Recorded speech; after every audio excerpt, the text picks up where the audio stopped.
In today's video, I am going to teach you how to track monetization using Google Analytics 4. Start by opening Google Analytics 4 and landing on the Analytics home screen. This is your starting point, and it helps confirm you are in the right property before you review any revenue data. Once you are on home, look at the left-hand navigation and click on Reports.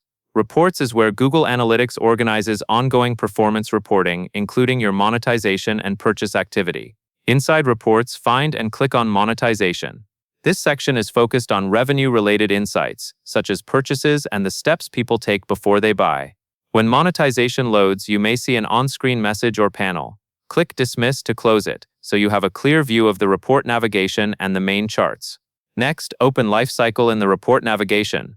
In some layouts, you will click Lifecycle to expand the menu, and then click Lifecycle again to fully open the set of reports underneath it. This is normal, depending on how your navigation is collapsed or expanded.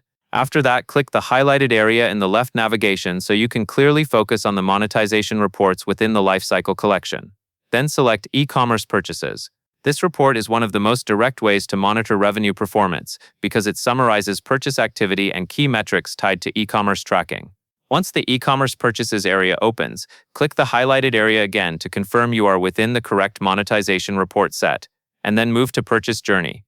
Purchase Journey helps you understand how users progress toward buying, so you can spot where people drop off before completing a purchase. From there, click Checkout Journey.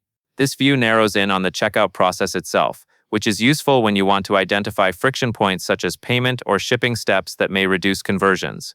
Next, click Transactions. Transactions reporting helps you review purchase activity at the transaction level, which is important for validating order volume and investigating specific purchase behavior.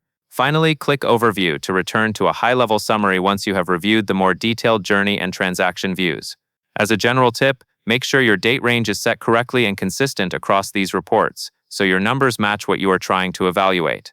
And that is all there is to it.